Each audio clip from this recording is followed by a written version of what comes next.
I want you to join me at the table as we continue to talk about things that get in our way from receiving the best of God. Last week, we talked about getting yourself, I say last week, but a couple of days ago, we talked about getting yourself out of the way. Today, we're going to talk about get the circumstances, the situations out of the way. And I can already hear you saying, how do we do that? How do I get the situation and circumstances out of the way? Simply by not thinking on them. If a doctor gives you a bad report, that's a situation. Don't dwell on that situation. Lay it at the feet of Jesus. If a bill comes in, that's a situation, that's a circumstance. If your bank account says something and it's like, the bill says this, the bank account says this, that's a situation, that's a circumstance. If your body's not feeling good, that's a situation, that's a circumstance. If your spouse or your children or you just feel like you're going through everything, you feel overwhelmed, tired, distressed, that situation and circumstances, get them out of the way and lay them at the feet of Jesus. And when you get the situation, we talked about getting yourself out of the way. When you become confident and know who God says you are, what He says you could be, and what He says you could do, when you build that confidence, you get that old person out of the way. The next thing, we're all presented, all of us, every one of us, are presented with situations, circumstances, tests, and trials.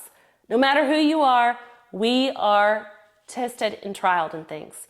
But we don't let those control us. We get them out of the way too. Why? Because God says we can have what we say and what we believe.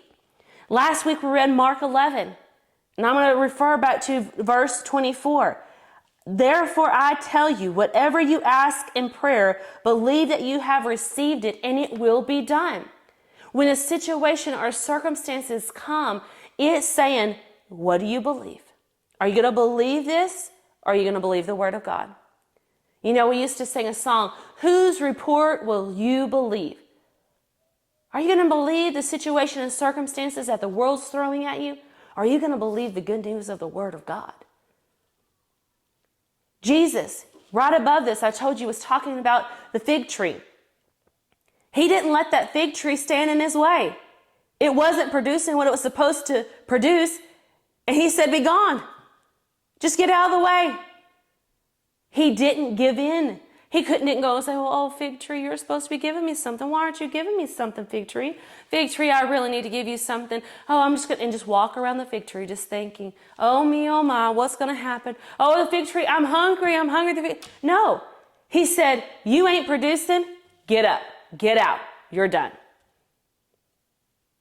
We have authority to speak to situations and circumstances like that.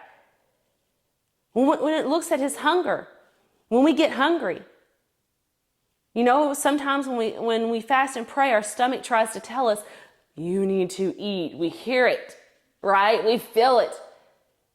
But we can say no.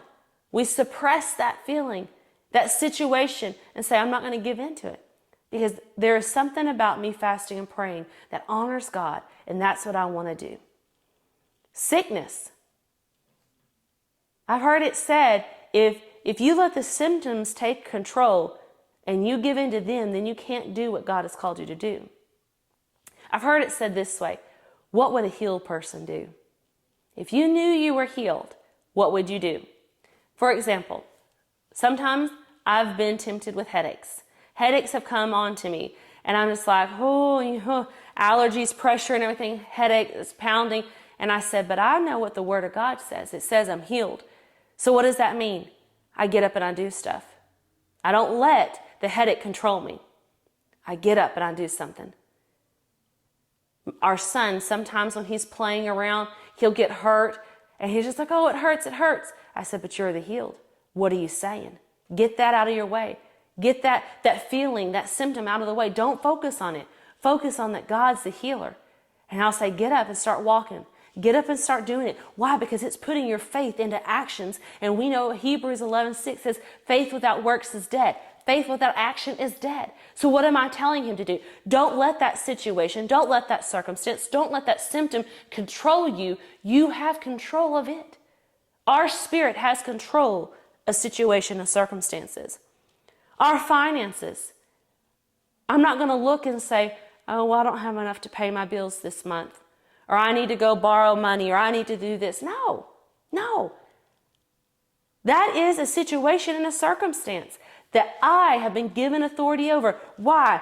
Because it says up here, you can speak to a mountain. He talks here about Jesus saying, if you just had faith as a grain of a mustard seed, you would say to the mountain.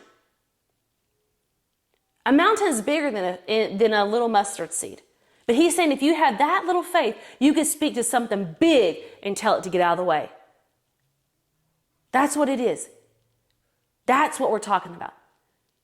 If you have faith to believe that God said what he said, and you do what he says he said he would do for you, and believe that he is true, then you can move mountains.